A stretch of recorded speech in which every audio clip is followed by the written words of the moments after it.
Hello, and welcome to the Dark Ages podcast. Today's episode, Cass and Bo.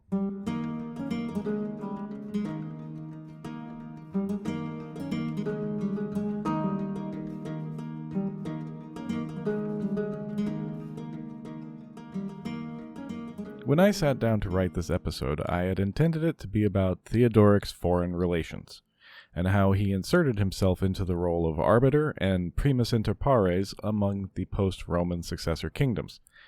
I was going to start that off by talking about sources, so I started writing about sources, and then 1,000 words later I realized I was still writing about sources.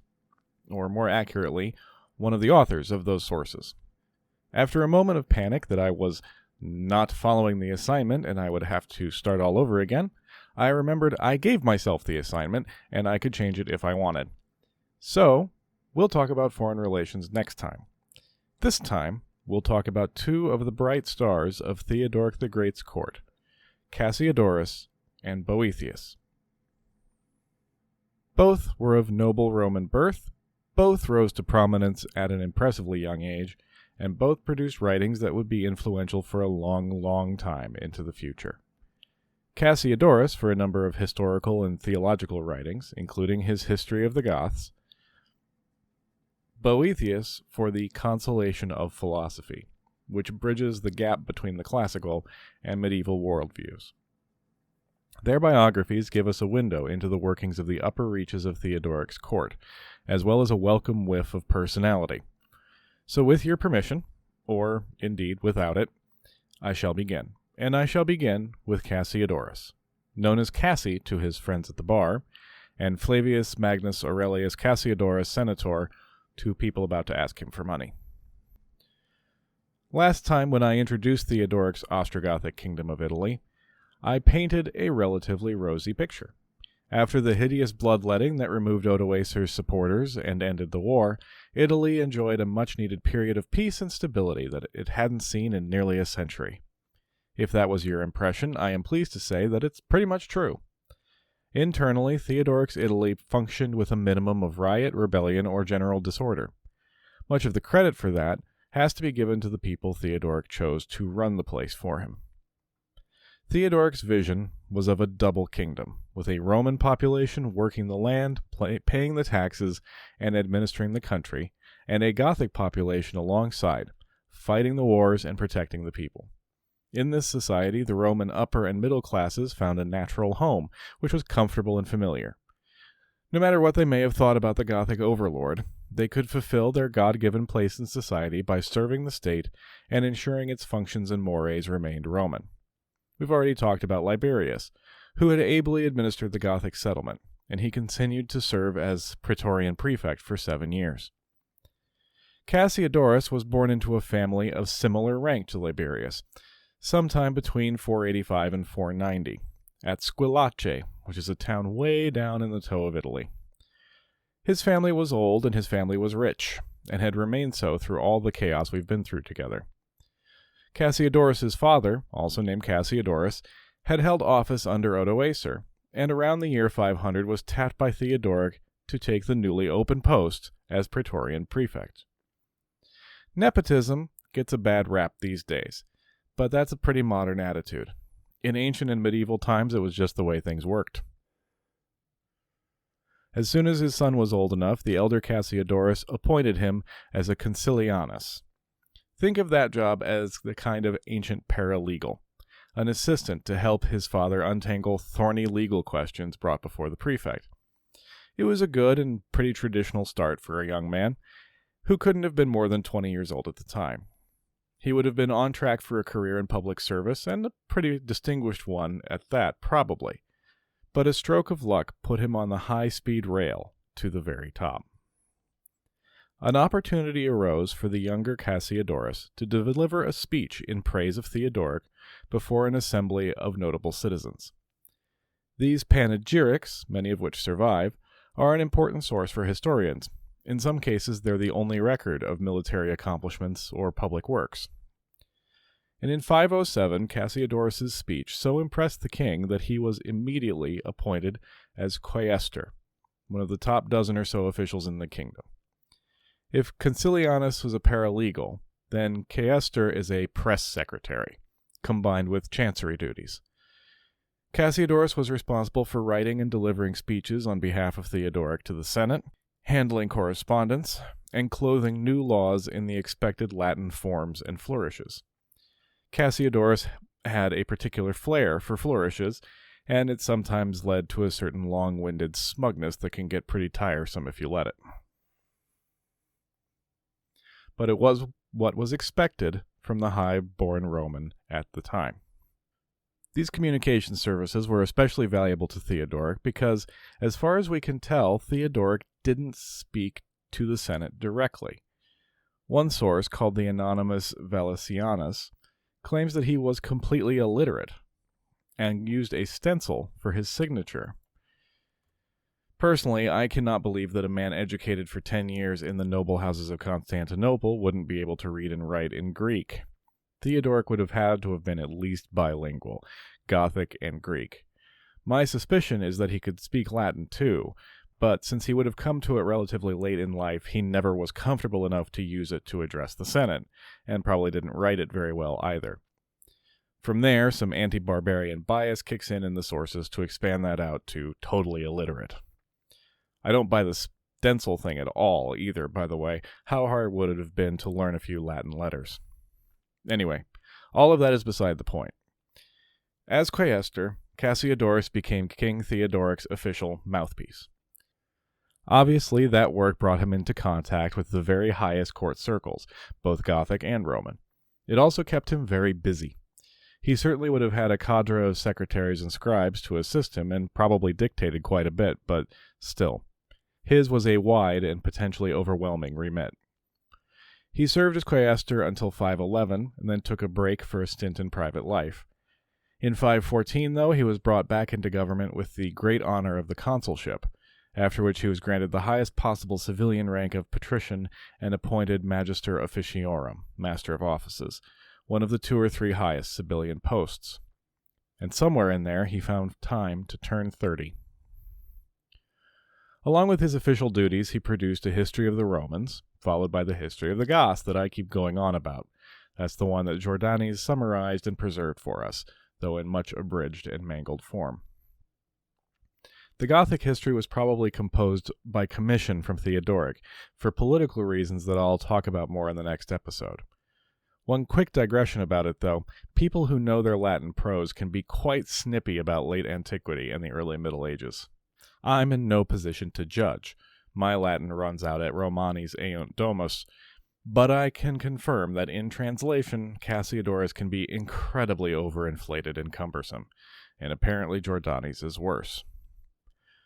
Cassiodorus carried on as magister officiorum until under Theodoric's successors, Amalsuentha and Athalaric, and worked in some capacity for the later Ostrogothic king Vidigus.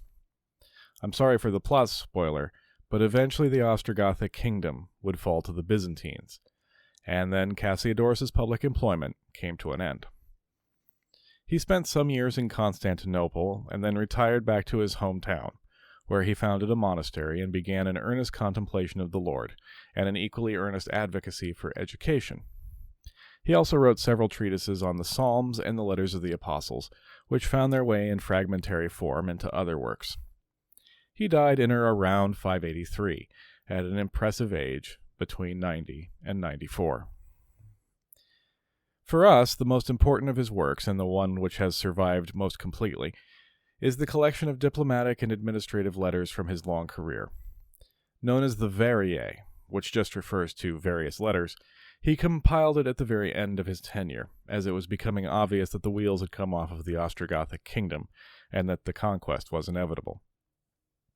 It's not too difficult to imagine that the Byzantine invaders might have some very hard questions for Romans who had collaborated with the barbarian regime. Conveniently forgetting, of course, that Theodoric had gone to Italy in the first place with Zeno's blessing. Historian Peter Heather suggests that we need to look at the Variae in this context, and I'm with him on this. Cassiodorus is very careful and deliberate in the letters he selected for inclusion in his memoir. He consistently presents Theodoric and his successors as custodians of Romanitas, and himself as their guide, maintaining the old Roman civilitas and preventing it from being overwhelmed by barbarian rules. It is, in other words, an early and elaborate example of CYA. Even if we don't accept that the Variae were compiled in fear, then it is still certainly a political memoir. And if you think that political memoirs contain nothing but truth, justice, and light, then you hang on to that for as long as you can, you pure thing. Come back to us when you've gotten just a tiny bit more cynical. Not that that keeps the Variae from being a very valuable source, and at times an amusing window into the waters in which Cassiodorus swam. So, like, what kind of thing, I can hear you ask me in moderate frustration, is included in these Variae already? Well, I'm glad you asked. Let's start with this one as an example. It is a letter from the king to the Senate of Rome.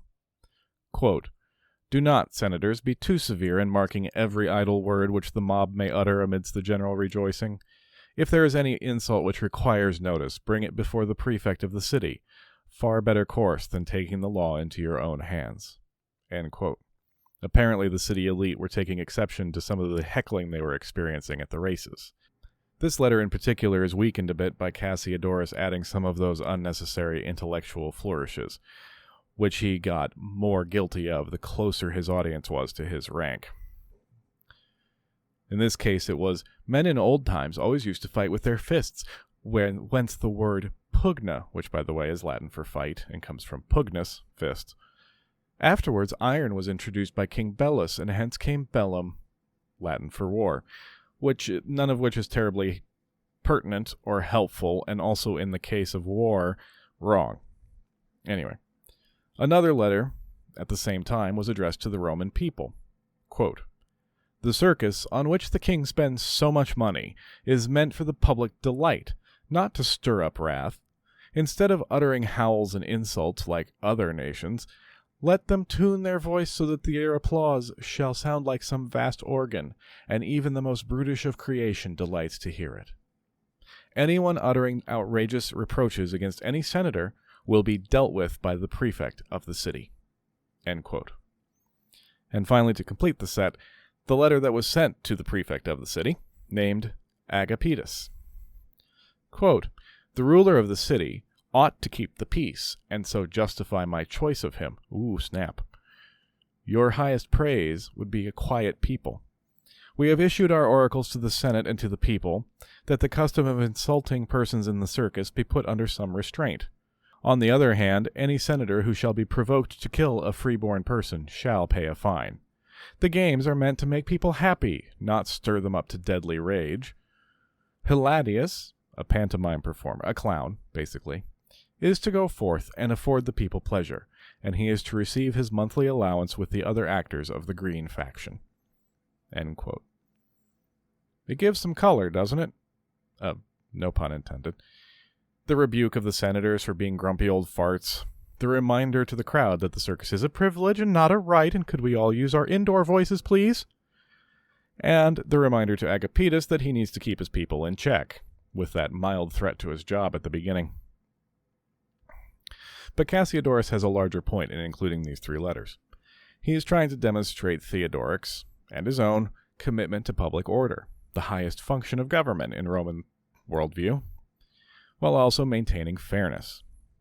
The senators are to settle down and not be so quick to offense. The mob is also to settle down and quit being so obnoxious, and the city prefect is ordered to make sure that everybody settles down and that the senators that do go a little overboard are punished. I know, it's just a fine, but come on, you can't expect to put rich people in jail, especially for little things like killing peasants. Good thing that's changed. And the hiring of the pantomimist as an added sop to the hoi polloi is a nice touch as well, I think. That's not quite the end of the story, as there is one more letter to Agapetus. Quote, "Our serenity is not going to change the arrangements which we have made for the public good. We told our agents to choose the most fitting person they could find to be the pantomimist for the greens, and they have done so, and he will have his monthly allowance, and let there be peace." End quote. We don't know what the objection was to Hiladius, but apparently Agapetus was refusing to pay him, and Theodoric had to remind him who was boss. I find it amusing, anyway. Though I actually doubt whether Theodoric himself got involved at this specific level. It seems to me exactly the kind of thing a good subordinate keeps off his boss's desk. I suspect we are hearing Cassiodorus himself dealing with the problems of overexcited circus-goers. Another letter which I find funny, also in a the more things change, the more they stay the same kind of way, is this one, addressed to all the Goths and Romans. Most worthy of royal attention is the rebuilding of ancient cities, an adornment in time of peace, a precaution of war. Therefore, if anyone has in their fields stones suitable for the building of walls, let him cheerfully produce them. Even though he shall be paid a low rate, he will have his reward as a member of the community, and will benefit thereby. End quote. Government, huh? I could go through these for the whole episode, and they will take up some more space next time as we talk about the diplomatic stuff. But for now, just as a matter of interest, I'll have one more. Quote, "The liberality of the prince must be kept firm and unshaken by the arts of malignant men. Therefore, any gift which shall be proved to have been given according to our orders by the patrician Liberius to you or your mother in writing shall remain in full force, and you need not fear its being questioned." End quote. This letter is addressed to someone named Romulus. It is possible, and in my mind probable, that this is Romulus Augustulus, the deposed emperor. He seems to have been made anxious by the change in leadership as Liberius exited his post, and has written to make sure that his stipend will keep coming. This letter, which can't have been written any later than 511, is the last possible reference to the unfortunate boy that surrendered to Odoacer all those years ago. As I think I said at the time, he would have been in his late 40s by now, living still in comfortable obscurity near Naples. I just thought it was worth mentioning. Such a fate would have been deeply attractive to the second of our two subjects, Boethius, different as it was from his own. Ancius Manlius Severinus Boethius was from stock just as noble and familiar with proper table settings as Cassiodorus. Of similar age to Cassiodorus, maybe a few years older, he lost his father at an early age, and was adopted by another noble named Symmachus. Boethius cemented his association with Symmachus later on by marrying his foster father's daughter, proving that the Roman tradition of marriages that seem vaguely icky to us today remains strong. Boethius learned to speak and write Greek with great skill, which was becoming less and less common in the West, and he spent his early career translating the Greek classics into Latin, notably Plato and Aristotle. For a long time afterwards, these were the only transcriptions of these works that were available in the West. He entered royal service, and like Cassiodorus, he rose quickly. Theodoric seemed to have been a man who recognized talent and had little patience for rules of seniority or anything like that. Boethius was a senator by 25, and was named consul in 510, 4 years before Cassiodorus. He appears actually occasionally in the Verrae, given odd jobs that hint at a reputation for good taste and moral uprightness. He is tasked with sourcing a water clock to send to the Burgundians as a gift, and also a lyre player to send to the Franks. He investigated allegations of corruption on the part of the captain of the king's bodyguard. The uprightness kept him in the good odor with the king, and he was named Magister Officiorum, but it made him few friends at court. Nobody likes the internal affairs guy. The combination of that unpopularity and a shift in international relations brought Boethius' career to an early, unpleasant end. The international stuff can wait, except to say that there was a new emperor in Constantinople, Justin I, and his relationship with Theodoric was less than ideal. At a royal council meeting in 523, a senator named Albinus was accused of writing to the emperor with treasonous intent. At this, Boethius rose to defend Albinus, saying, "The charge is false, but if Albinus did that, then so have I, and the whole Senate with one accord done it. It is false." I think what he was going for was to say that if there was treasonous correspondence, it would have come from the whole Senate as a body, and since that is clearly ridiculous, then the charge against Albinus was nonsense. Maybe, but he could certainly have worded that better, and the same accusation was duly leveled against Boethius. Witnesses were produced against him, and Boethius was arrested and imprisoned. A short time later, his father-in-law was also arrested, and the two were accused of planning to overthrow the king. Was he guilty? It's very hard to say at this distance. I have no doubt that he was riding back and forth to Constantinople regularly, since he was deeply engaged in trying to heal the widening rifts between the Eastern and Western Church. And some of those letters could probably have been interpreted in a negative light if you were disposed against him. The incident doesn't appear in the Variae, but the witnesses do, and are described as honorable men, though that may just be a matter of form. Most convincing to me, though, is Boethius's own words, written while imprisoned at a remote country house.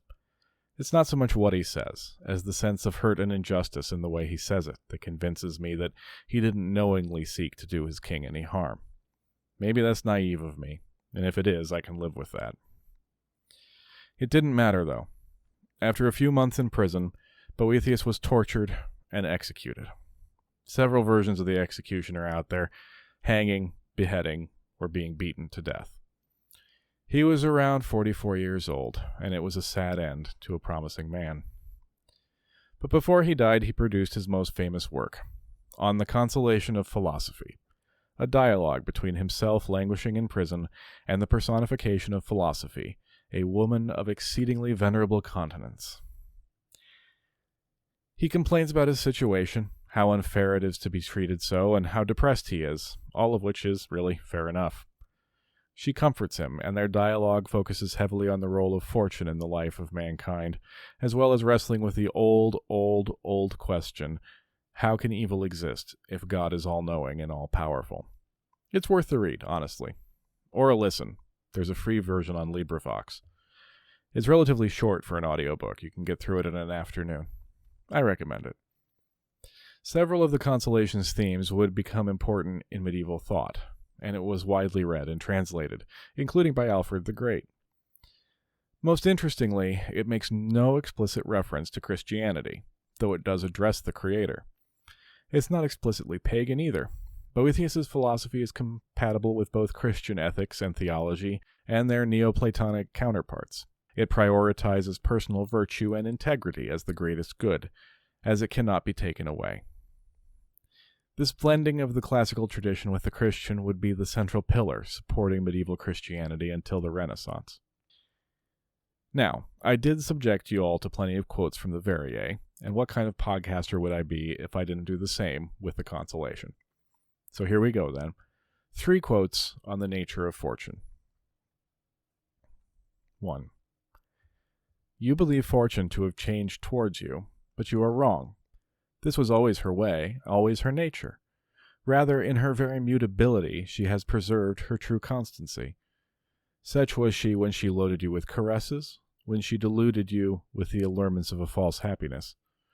You have found out how changeful is the face of the blind goddess. She who still veils herself from others has revealed to you her whole character. If you like her, take her as she is, and do not complain. If you abhor her perfidy, turn from her in disdain, renounce her, for baneful are her delusions. 2. You have resigned yourself to the sway of fortune. You must submit to your mistress's caprices. What, will you try to stay the swing of the revolving wheel? O stupidest of mortals, if it stands still, it ceases to be the wheel of fortune. And 3.